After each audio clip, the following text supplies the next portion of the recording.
Now let's talk about the basic carotid restraint. Now you'll know it as a choke. Most people do anyways.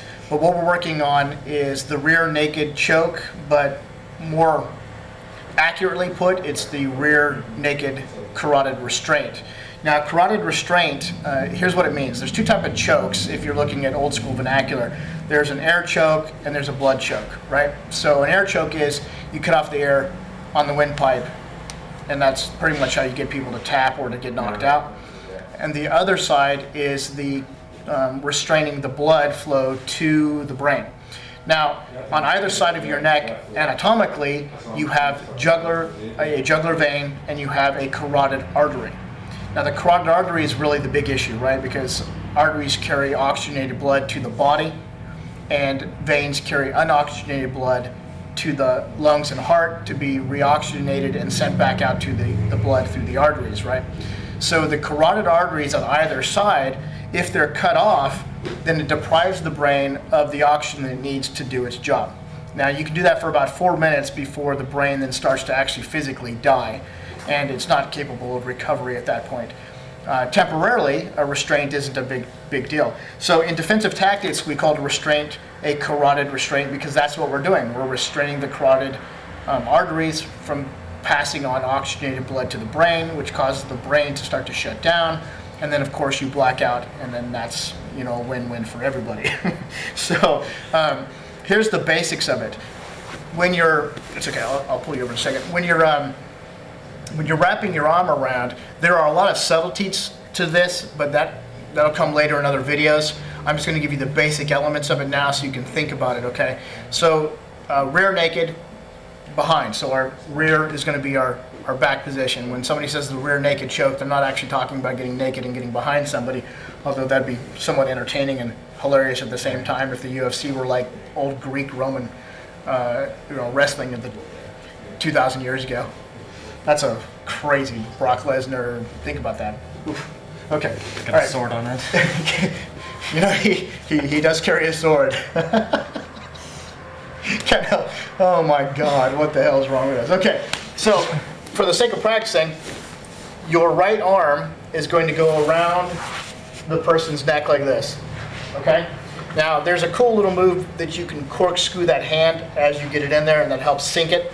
And the other arm is going to grab around the bicep, and then it's going to reach to the back of the head like this, okay? And there are a lot of ways to do this, so it's important to understand that it's not one set pattern, but essentially what you're doing is you're looking at removing the blood here from the brain by stopping its circulation. That's all we're doing. We're just cutting off the circulation here. So basic practice with a partner. If you've never done this before, this is a good way to practice so that he can experience it, so that I can work on the technique, but it's relatively safe, okay? You don't want to just jump into this. So move the arm around. This hand pushes the head into the anacubical fossa so that it's sort of aligned, so that my bicep is going to cause pressure here, and then this is going to cause pressure here, combined with my locking mechanism, okay? So here, push it sideways, grab your bicep, bring your bicep to the back of the head, and squeeze in a motion that moves this way. Now, the thing is you're going to get a little bit of the windpipe anyways, by the very nature of the anatomy, okay? Go ahead and face the camera. Okay, move forward. There you go. All right, so hand comes around like this, push the head, grab the bicep. Now here's what I do. I corkscrew this thing. I bring my hand to the back, and then I rotate my hand. As I rotate my hand, it causes more pressure against the neck. And again, I'm trying to be careful that I don't hurt him because I am going to get his windpipe a little bit. He's got a thin neck, and I'm not a very big guy, so it's sort of a bad combination. But it goes like this, turn, here, and then corkscrew until he taps. Okay, sorry. So I barely did that, and almost immediately it puts him in a bad position. He's smart enough to understand he doesn't want to stay there. So other side is just the same. My left arm goes around, I turn him this way, and I start to bring up, again, on the bicep, back of the head, and then I start to squeeze. If you bring your elbows down, you'll get a really tight grip, okay? I'm trying to be really gentle on him as I do it, but it won't take much for me to be able to get that.